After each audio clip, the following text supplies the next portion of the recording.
Mga kaibigan, inyo bang napansin na ang target ng ilang mga senador na ang dating ay parang pro-Duterte ay ipiting itong si General Nicolas Torre na siyang direktor ng CIDG. Dahil nga po ito yung nagpapatupad ng mga warrant of arrest. Okay? Dahil sa galaw ngayon ng mga senador, pinamuno ni Amy Marcos, ni Alan Peter Cayetano, okay, at saka ni Senador Bato de la Rosa, Jingo Estrada. Sino ba yung nag-participate dyan? Si Bongoy. Sila yung nag-participate dyan sa magkasunod na hearing ng Committee on Foreign Relations ni Amy. Okay? Committee on Foreign Relations, pero ang issue yung pagkakahuli kay Duterte. Okay? Ang iingay nila at nanggigigil sila sa ating mga otoridad dahil gustong-gusto nilang panagutin si Torre at si Pangulong Marcos. Yun naman talaga ang target nila eh. Pigain si General Torre kung sino nag-utos sa kanya or paaminin nila si General Torre na si Pangulong Marcos ang nag-utos ng pagkaka-aresto. Talagang pinipilit nilang si Pangulong Marcos ay ituro para magalit ang mga loyal, ang mga Duterte supporters kay Pangulong Marcos. Talagang hinihikayat nila na magalit ang taong bayan kay Pangulong Marcos. Okay?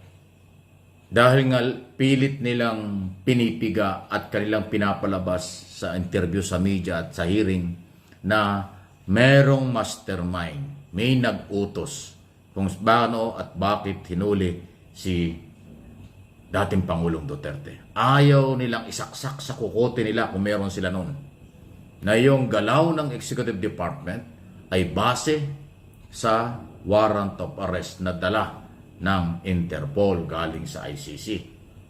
What's up mga tropa peeps? Welcome back to my vlog at magandang araw po sa inyong lahat. At ang pag-uusapan po natin dito sa aking vlog na ito ay patungkol po sa napakatinding pagsoplak dito po sa presidential sister super ate na si Amy Marcos ni Senator Chis Escudero, ang ating Senate President. Bukod po sa hindi pagpirma sa contempt order nito nga si Ambassador Lacanilao na pinasight in contempt ni Senator Bato de la Rosa kahapon po sa mainit na talakayan doon sa Senate hearing patungkol sa pagkakahuli kay Digong at pagsuko sa ICC. Nako, kanina pong umaga sinabihan po nito nga si Chis Escudero, si Amy Marcos na wag daw pong gamitin ng Senado para gawing platform ng kanyang political stand. Hindi naman po talaga dapat ginagawa ito. Nakita natin kahapon kung paano binubuli ng mga senador itong mga resource person. Gigil na gigil si Amy Marcos, si Bato de la Rosa, si Robin Padilla, si Alan Peter Cayetano. Gigil na gigil po sila dahil wala po silang mapiga dito sa mga tauhan ni PBBM na pinatupad lamang ang batas, sinunod lamang ang batas at ginawa lamang ang tama na isuko si Digong sa ICC. Yan po ang isang hindi matanggap nitong mga kaalyado ni Digong at nakakalungkot lamang talaga na ito pa nga si Super Ate ang nangunguna sa pambubuli, panggigipit at nakita natin kung gaano nila hindi inirerespeto ang mga statement katulad nitong si General Torre na ilang beses nilang kinat, hindi nila pinapatapos sa pagsasalita at ang gusto nila talagang gawin ay etong si General Torre ay umamin sa kasalanang hindi naman niya nagawa. Kaya nga sabi nitong si Sec Boying, alam niyo, hindi tayo matatapos dito dahil wala namang makakapaghusga o wala namang makakapagdesisyon o makakapagsabi na labag sa batas ang ginawa ng mga Philippine authorities na nagsuko kay Digong dito po sa ICC kung hindi ang Korte Suprema. Kumbaga, itong si Amy Marcos ginagamit po niya ang Senado para sirain ang mga nagtrabaho para po etong si Digong ay maisakato para na maisuko po sa ICC. Nakapagtataka lang po talaga na question ng question etong mga senador na ito. Samantalang si Digong po ngayon ay nag-e-enjoy na doon sa ICC. Sinabi naman ng kanyang anak na masarap ang kinalalagyan ngayon ni Digong doon, nakakapagpahinga ng mahaba at nabibigay naman yung mga medical na pangangailangan. Kaya masyadong OA na OA lang po talaga itong mga senador na ito, lalo na si Amy. Kasi nga po, gusto lang naman niya talaga na ma-pinpoint na ang ating Pangulong Bongbong Marcos ang nag-utos, ang mastermind para po maisuko si Digong doon sa ICC. Alam niyo ito, kahit na hanggang 2028 pa mag-hearing si Amy Marcos, kahit hindi na sila mga senador, kahit hanggang 3028 pa. Ewan ko kung buhay pa itong mga senador na to, ewan ko kung buhay pa tayo noon, 3028. Hanggang 3028 mag-hearing, wala po talagang mangyayari. Hindi po talaga matatapos ang issue. Alam niyo po kung bakit? Kasi nga ang gusto ni Amy Marcos ay palabasin sa mga mamamayang Pilipino na merong mali na ginawa si General Torre, na merong maling ginawa si DOJ Secretary Boying Remulla, ang ating DILG Secretary John Vic Remulla, at lahat po, pati si Chief Marbil ng PNP, lahat po ng mga nag-participate para itong si Digong ay mahuli ng Interpol at madala sa ICC. Hindi po matatapos. Eternity. Kahit eternity. Hindi po matatapos ang issue na ito dahil nga po ang gusto nilang palabasin, si Digong ay illegal na dinala doon sa ICC. Yan po ang gusto nilang mangyari. Ang gusto nilang palabasin si General Torre ang may kasalanan. Si General Torre ay hindi sumunod sa batas, hindi sinunod ang konstitusyon. Ang pagdala kay Digong doon sa ICC ay unconstitutional. Kaya po, walang katapusan to. Hindi po ito matatapos hanggat hindi nakukuha ni Amy Marcos ang mga kataga na ito mula kay General Torre, kay Boying Remulla, na sinasabi nitong sila, kunwari sasabihin ni Boying Remulla, oo, mali kami, unconstitutional pala yung pagdala namin kay Digong doon sa ICC. Mali pala kami, idemanda nyo kami. At ang nag-utos sa amin ay si PBBM. Ang mastermind sa operasyon na to ay si PBBM. Diba? Hanggat hindi yan sinasabi ni Boying Remulla, ni General Torre at ni John Vic Remulla at ni PNP Chief Marbil at ni Ambassador Lacanilao, naku, hindi po matatapos ang issue na ito. Hindi po matatapos ang pagbubunga ang panggigipit nito si Amy Marcos sa mga tauhan po ni PBBM. Nakapagtataka lang na yung Justice Ascuna na yon, di ba, nakapunta doon sa Senate hearing. Bakit hindi imbitahan etong si Justice Carpio? Bakit hindi rin imbitahin etong si Attorney Ted Te at si Attorney Butuyan, isang ICC accredited lawyer? Bakit hindi nila ito imbitahin? Dahil ba itong tatlong to ay kontra sa kanilang naratibo na may illegal na pangyayari sa paghuli kay Digong? Kasi itong tatlong pong ito, Attorney Ted Te, Attorney Butuyan at Justice Carpio, sinasabi po nila tama lang ang lahat ng ginawa ng ating ng ating gobyerno na pagsuko kay Digong doon po sa ICC. Tama lang daw po. Bakit yung Justice Acuna na yun na nandoon? O Acunas, ba't yun na nandoon? Diba, bakit hindi nila imbitahin yung mga kontra sa naratibo nila? Diba, kaya ito talaga, lutong Macau. Kitang-kita natin kung gaano po talagang gustong-gusto lamang ni Amy Marcos na i-persecute etong mga tauhan ni PBBM para palabasin na may nangyaring hindi maganda sa paghuli kay Digong. Diba? Saka alam niyo po, kitang-kita natin na talagang ginagamit ni Amy Marcos ito bilang pamumulitika. Tama si Senator Chis Escudero. Ginagamit lamang ni Amy Marcos ang Senado para sa kanyang pamumulitika, para sa kanyang mga political stand, para sa pag-persecute dito sa mga taong wala namang kasalanan.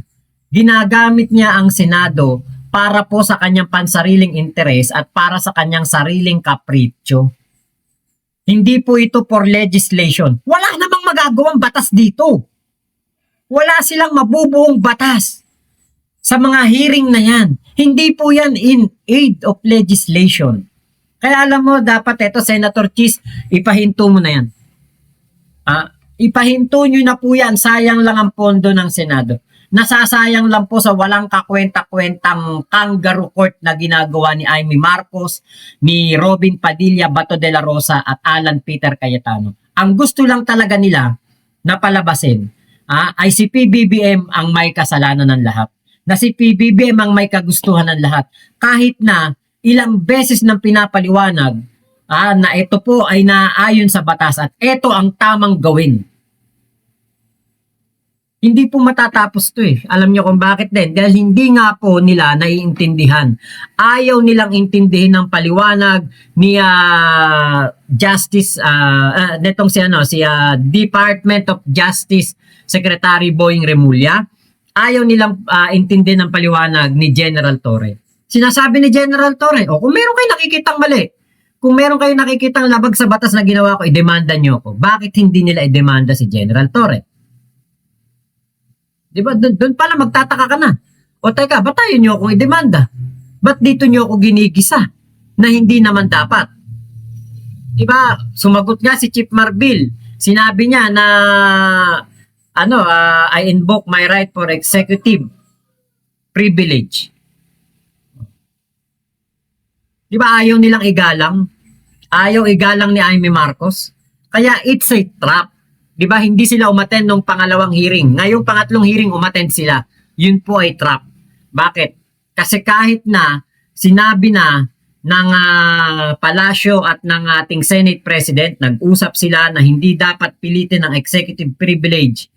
Kapag merong mga tanong na merong pong magiging delikado ang ehekutibo, dapat pong igalang. Meron pong executive privilege dapat. Pero kahapon po nakita natin, pinipilit ni Amy Marcos ang executive privilege na hindi po dapat ito excuse. Kaya ito po, panoorin po ninyo itong tagpo ni General Torre, ni Amy Marcos at ni Boying Remulla at ni Bato de la Rosa. Naku, nakakapanggigil. So, itatanong ko, sino nag-aresto talaga kay Presidente Duterte? Ano po, ang authorities po natin ang umaresto in pursuant to the diffusion order and the warrant of arrest issued by the ICC. So, balik na naman tayo As given to the Interpol, the PCTC. Balik na naman tayo sa diffusion order. Wala na naman si RA 9851. Nakakalito po papalit-palit po tayo. Ano ho yan magkatali po sila, hindi ho pwedeng paghiwalayin yung dalawa. Hindi ko hinihiwalay.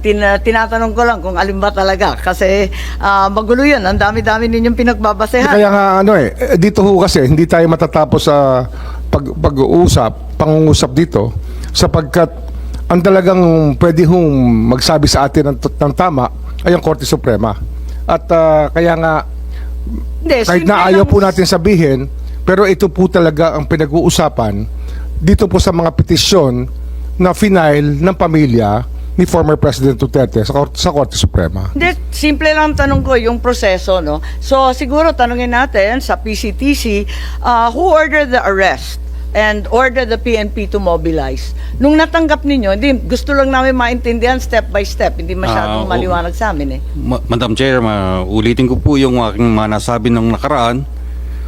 Ang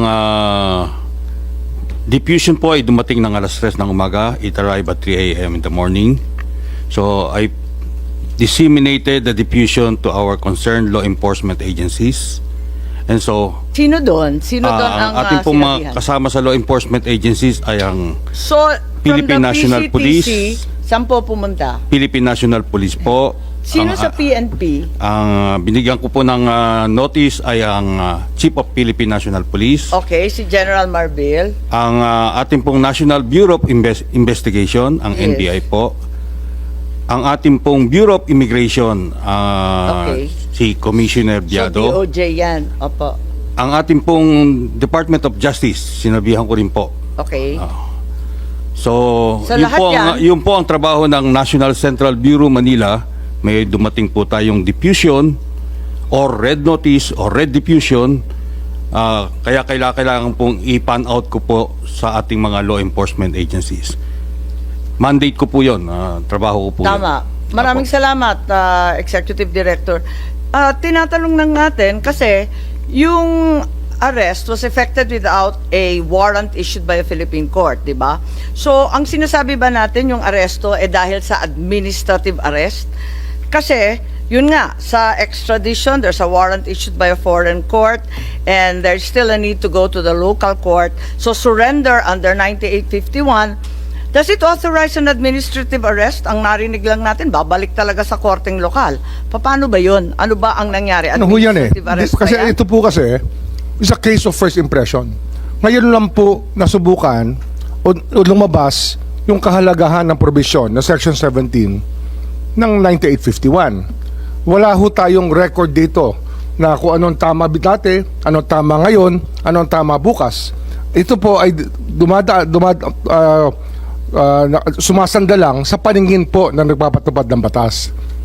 At sa aming pong paningin ay sinabi po sa batas, Section 17, maaari kong basahin. Kanya-kanyang paningin, kanya-kanyang Oho, interpretasyon. kasi iba ho ang Pwede ba interpretasyon naman yun? Hindi, ang Senado po, ibang interpretasyon ng chairman, ng chairperson. Ang DOJ po, Hindi, si ibang Senator interpretasyon. Cayetano ang iba rin po, ang galing mo kanina. interpretasyon ni Justice Ascuna.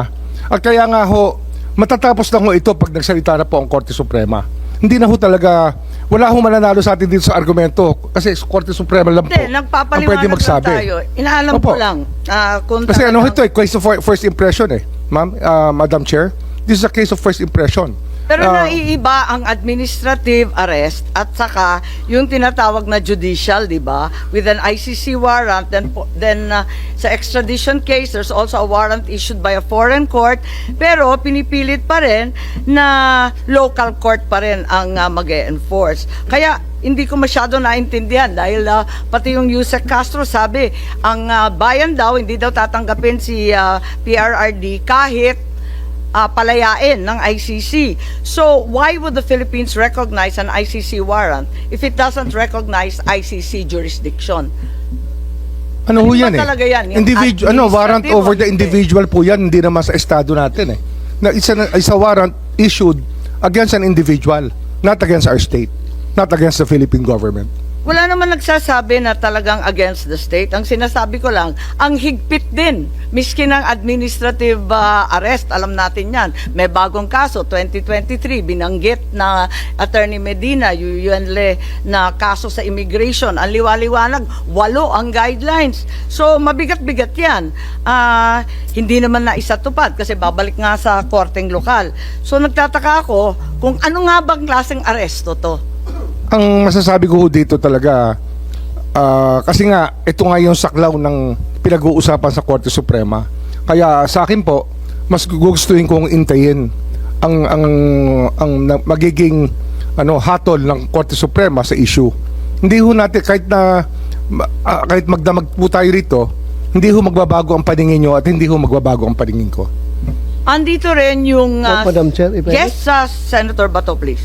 I just would like to remind the Secretary of Justice na we are not here to determine kung sinong tama, kayo ang tama or kami ang tama. We are here para malaman yung katotohanan. Because somewhere along the way, alam namin may nagsisinungaling. Kaya gusto namin malaman kung anong tama.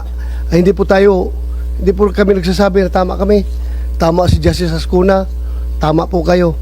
Yung katotohanan lang po ang ating kinukuha dito. So, Madam Chair, if I may, yung very clear man dito sa diffusion coming from ICC, sinabi dito, action to be taken locate and arrest with a view to extradition. Assurances are given that extradition will be sought upon arrest of the person in conformity with national laws and or applicable bilateral and multilateral treaties. Kaya tanongin ko sana si SOJ or yung PNP, bakit sabi ni SOJ kanina na extradition daw cannot be initiated by us, it should be initiated by the requesting party, either ICC or Interpol. Am I correct, sir? Sila tama dapat. po. Dapat ho ICC. ICC? ICC po dapat. Okay. So bakit Yun po yung sa extradition. Pero Yeah. surrender po sa atin po yun. Kaya nga, bakit wala man sinabi dito surrender? Extradition lang. Kaya nga, bakit hindi natin hinintay? Yeah, with a view to extradition, bakit hindi natin hinintay yung ICC na mag-initiate ng extradition laban kay Pangulong Duterte? Bakit binyahin na kagad natin doon sa Interpol? Wala mo sinabi dito na kailangan natin i-surrender. Ang extradition po na nasasabi po sa Section 17 ay meron pong treaty sa extradition, sa extraditing state. Kung ano ho, halimbawa, ang ICC tsaka ang Pilipinas, kung tayo po member ng ICC, kailangan po ng judicial proceedings. Hindi na po tayo member ng ICC eh. Kasi kung member po tayo ng ICC, nakakatulong sana kay President Duterte na hindi po siya ililipad. Siya po yung mismo nag-atras ng ating membership eh. Kaya nga Kasi yung po yung malinaw po ako na may treaty po na kinakailangan para ho magkaroon ng extradition. Wala pong treaty eh. Kasi nga nag-withdraw na tayo sa ICC. Kasi di ba ho treaty yung dati, sapagkat ang Senado po nag-concur. Nag-concur po sila sa treaty. But unilaterally it was withdrawn by the President. Kaya po Pero ang sir, nangyari dyan, pero sir, ito, very clear man ito, sir. Ako hindi ako abogado, ikaw abogado ka ha. Pero ako, I just don't want to be emotional about everything. Gusto ko lang talagang para malaman natin itong totoo dito. Ito, very clear na hindi naman na hinihingi ang surrender. Ang hinihingi lang nila is extradition with a view to extradition. yung nga ho, So, sana extradition will fail, sir. Extradition will fail because wala ho kung ako tatanungin nyo ngayon, kasi nga wala nga tayong treaty. So kung Ayun, will kasi fail, pursuant po will fail, illegal bakit pa to? natin sinurinder si Pangulong Tsaka Duterte? yung extradition po nakalagay sa batas, state party po ang isa pong tinitingnan natin. Bansa po ang sinasabi sa Section 17. Kung yung Sir, mga koma nga, Sir, mga koma, nanggagaling ito sa ICC, itong papel ito. pero yung sa Section Galing. 17 nga, yung ating batas nga, sinasabi nga, dahil sa mga koma na yan, ay ang mahalaga, state party po ang mag-a-apply ng extradition. Kaya wala ho tayong treaty sa state party o sa ICC kasi nga, inatras po ng So President Duterte. bakit pa natin sinurinder? Bakit pa natin Kasi yun po yung sinurinder sinasabi ng Duterte? batas eh. May surrender. May Yun po yung surrender. sinasabi. Opo. Ayun, that's what the law says. The law may be harsh, but it is the law. Ay, nako. Can I expound on this, sir, before I answer the yes, Yes, or go no, ahead. sir? Thank you, sir. Kaya ako nagpapasalamat, sir, na ma-expound yan, sir. Dahil after the first hearing, medyo marami-rami ang lumabas, sir, ng mga misinformation regarding that matter, sir. Yes, sir, I did I did deny the request of President Duterte for him to allow VP Sara to enter, sir. Kasi nga naman, sir, mag-aalas 10 na yun, sir. And that is already around 12 hours after we first got him into custody.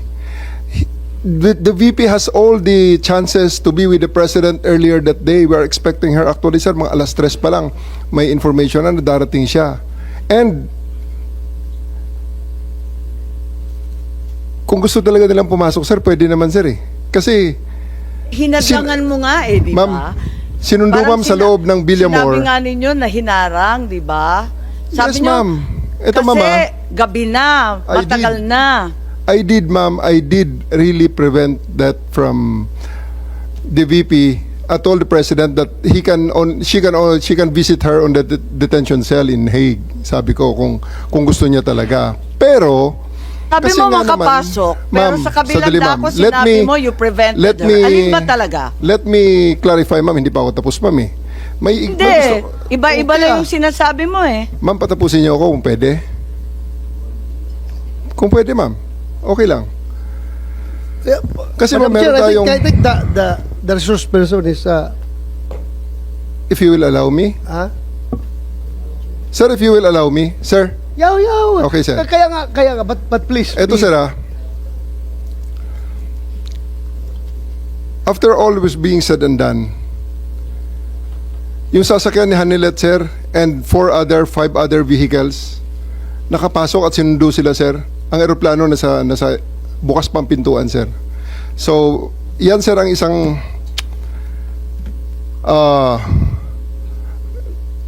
tumayong balahibo ko nun, sir, noong panahon na nakita ko, naku, andyan yata si VP Sara, andyan si Bongo nakapasok na. Kasi sinusundo na, sir, si Hanilet at saka si Kitty, sir, ng kanilang mga sasakyan, together with the other entourage. Bakit nila sumabay dun, sir, sa tarmac? Bukas pa naman, sir, ang pintuan. Alam mo, Madam Chair, Sir. Nick, Sir. you That's a new ibig mong information, sabihin sir. kung pwede pumasok yung si Ma'am Hanilit at saka si Kitty, gusto mo ring sabay-sabay na sila. Sir, ganito. Hindi ko dinideny na pinrevent ko si VP Sara na pumasok based on the request of the president, the former president. Okay. The reason for that, You prevented VP Sara from entering. yes, ma'am. Okay. Because the reason for that is that 12 hours na ang nakalipas at tapos na ang lahat ng mga delaying tactics. Nick, I cannot allow that. Otherwise, Nick, magiging magulo pa ang situation, Nag-expire sir. pala yung karapatan ng akusado. may expiration date pala yung karapatan ng anak na bumisita sa kanyang tatay. Sir, we do believe, ako, sir, personally, that's my call at that time because I'm operating on the premise na So ang it's your aking mission. call. So it's your call to Yes, violate sir. the law. Yes, It's your call to violate the law. Dahil nakalagay sa batas, binasa ni Senator Alan Cayetano na bawal na pigilan yung anak na bumisita. So it's your call to violate the law. hindi sa ganong context, sir. Oo. Anong konteksto? Anong Kasasabi konteksto mo? mo lang, talagang hinadlangan mo yung pagpasok eh. Mr. President, I won't belabor the point kasi sinagot nyo naman, sir, yung tanong ko. Kasi nga, going back to Ambassador Lacanilao, that's a violation of the law. If you look at the law, it says arrested, detained, and custodial investigation. Kung arrested lang to, baka may lusot, 12 hours, 6 hours, matagal na. Pero ang nakalagay sa law kasi, you cannot deny pag arrested, detained, and custodial investigation. No if, no buts tong batas na to because nga, in the past, lalo pagka, wala pa namang internet masyado nito eh. 1992, no? Wala pa masyado yung mga, bago pa lang yung mga, cellphone na ba nito or ano? But ang point, sir, there's no exceptions here. So that's a matter of defense kay General Torre. And Sinong nakita- team na yun? Na-establish naman natin, sir, that it is done by the Interpol. Interpol. Sinong Interpol doon? Sinong Interpol doon? Si Ambassador Lacanilao? Kanila o nag-order sa'yo na isa kayo sa aeroplano? Sir, I think we have already established. Yung order ko is for me to deliver him to the 250th wing and deliver him to the team. Okay, at assist the nandun na team. siya sa 250th wing. Ngayon, pinilit mo siyang ilabas. Nakita ko pa yung matanda, humawak sa lamisa. Ayaw siya magpadala sa'yo. Ayaw niyang sumakay sa aeroplano. Sino nag-order sa'yo na isakay siya sa aeroplano? Sino nag-order sa'yo? Can I defer the questions, sir? The answer to the questions to the SOJ, considering that I have a team you of are the the PG one there. there. Wala si SOG doon. Ikaw ang nagkarga sa kanya sa aeroplano. Kaya tinatanong kita, who gave you the order?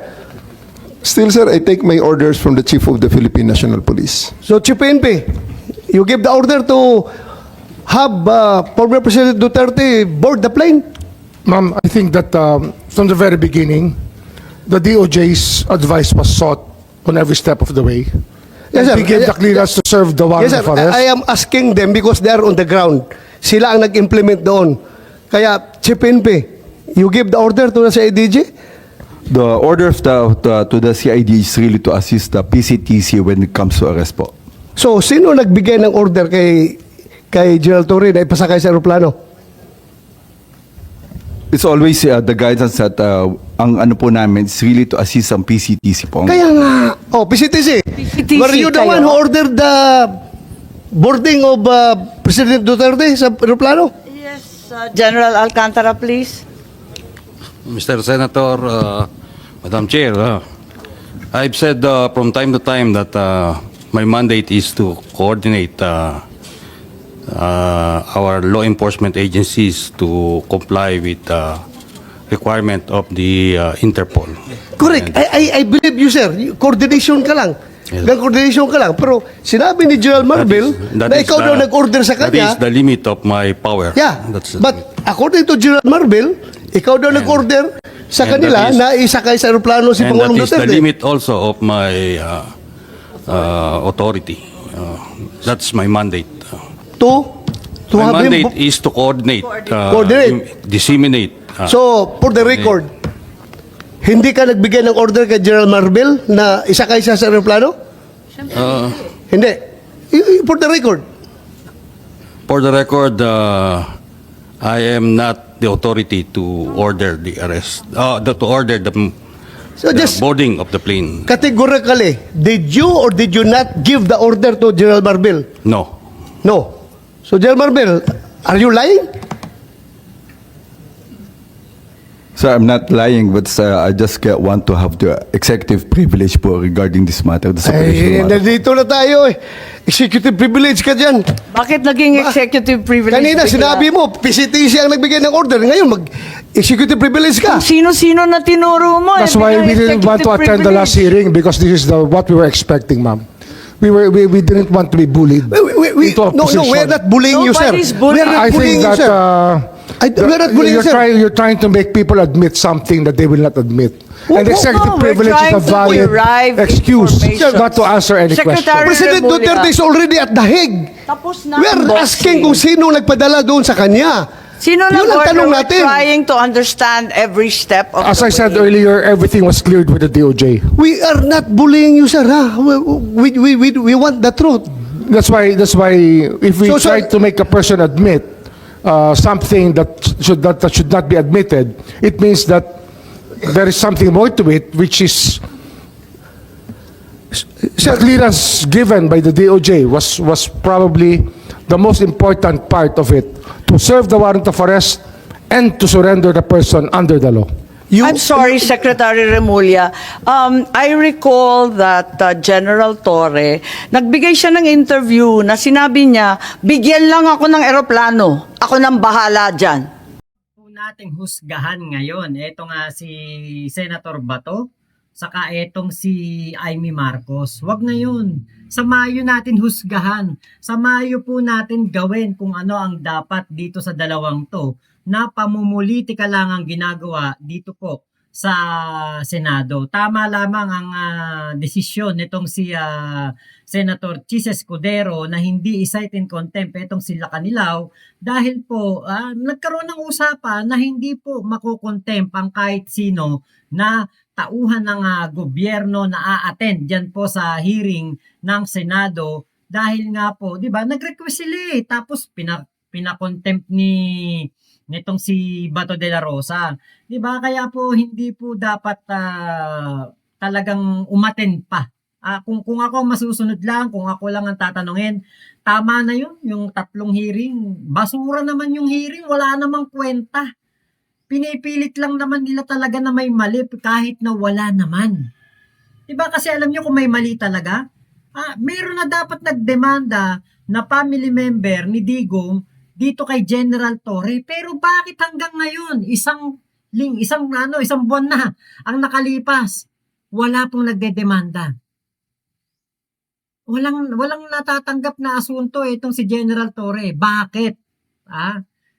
Si Digong nga ngayon, isang buwan doon, ang sarap-sarap ng buhay. Pumusyaw na ang itsura. At masasarap pa kinakain.